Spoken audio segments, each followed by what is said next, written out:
ঢাকা দক্ষিণ সিটি কর্পোরেশনের মেয়র পদ ঘোষণার পর বিভিন্ন মহলে নানা সমালোচনা শুরু হয়। এবার তারই জবাব দিয়ে ইশরাক হোসেন বলেছেন, 2020 সালে অনুষ্ঠিত ঢাকা দক্ষিণ সিটি নির্বাচনে তিনি হারেননি, বরং তাকে হারিয়ে দেওয়া হয়েছে। শুক্রবার দুপুরে রাজধানীর নয়াপল্টনে বিএনপির কেন্দ্রীয় কার্যালয়ে আয়োজিত এক অনুষ্ঠানে তিনি এসব কথা বলেন। বিএনপির ভারপ্রাপ্ত চেয়ারম্যান তারেক রহমানের পক্ষ থেকে রিকশা, ভ্যান ও অটো চালকদের মাঝে ঈদ উপহার দিতে এই অনুষ্ঠানের আয়োজন করে দলটি।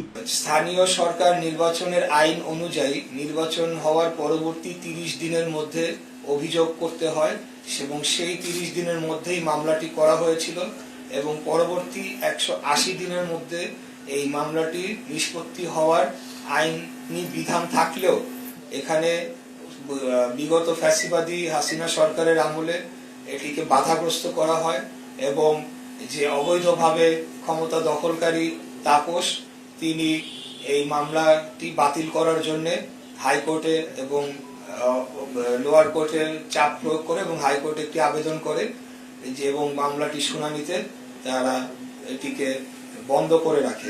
ইশরাক জানান, ওই ভোটের পরই তিনি আইন মেনে মামলা করেছিলেন। তার অভিযোগ, সেই মামলা তখন ধামাচাপা দেওয়া হয়েছিল। তিনি বলেন, দীর্ঘ প্রায় 5 বছর আইনি লড়াইয়ের পর গতকাল রায় পেয়েছি। এই রায়ের মাধ্যমে ন্যায় বিচার পেয়েছি। তবে এই রায় নিয়ে সামাজিক যোগাযোগ মাধ্যম সহ বিভিন্ন জায়গায় কেউ বোঝার কমতি থাকার কারণে যে প্রতিক্রিয়া দিচ্ছেন, তাদের জানার ক্ষেত্রে কিছু তথ্যের ঘাটতি রয়েছে। আমরা 5ই আগস্টের পর এই মামলার শুনানি করি এবং যথাযথ আইনি পদক্ষেপ প্রক্রিয়া নিশ্চিত করে আমরা মামলার কার্যক্রম পরিচালনা করি, সাক্ষী শুনানি হয়, আর্গুমেন্ট হয় এবং পরবর্তীতে আমি গতকাল আমার কাঙ্ক্ষিত রায় যেটি সেটি আমি পাই।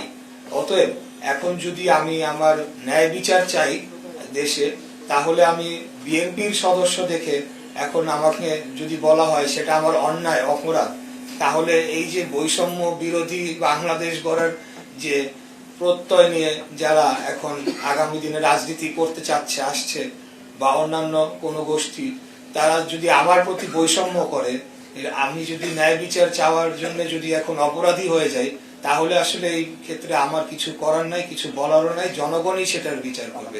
ইশরাক হোসেন এই বিষয়ে ব্যাখ্যা করে বলেন, অনেকেই হয়তো মনে করছে যে 5 আগস্ট 2024-এর পর এই মামলাটি দায়ের করা হয়েছে বা আমরা হয়তো এরপরে এসে মামলার প্রক্রিয়া সম্পন্ন করেছি। তাদের উদ্দেশ্যে বলতে চাই যে স্থানীয় সরকার নির্বাচনের আইন অনুযায়ী নির্বাচন হওয়ার পরবর্তী 30 দিনের মধ্যে অভিযোগ করতে হয় এবং সেই 30 দিনের মধ্যেই মামলাটি করা হয়েছিল। পরবর্তী 180 দিনের মধ্যে এই মামলাটি নিষ্পত্তি হওয়ার আইনি বিধান থাকলেও বিগত ফ্যাসিবাদী হাসিনা সরকারের আমলে এটিকে বাধাগ্রস্ত করে।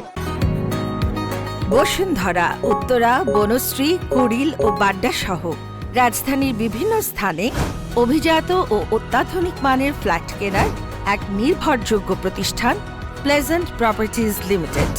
তাই আপনার স্বপ্নের আবাসনের জন্য আজই যোগাযোগ করুন। Pleasant properties limited, where destiny matches eventually. অবৈধভাবে ক্ষমতা দখলকারী তাপস এই মামলা বাতিল করার জন্য উচ্চ আদালতে এবং নিম্ন আদালতে চাপ প্রয়োগ করেছেন। উচ্চ আদালতে আবেদন করে মামলার শুনানি বন্ধ করে রেখেছিলেন। VOD Bangla news desk.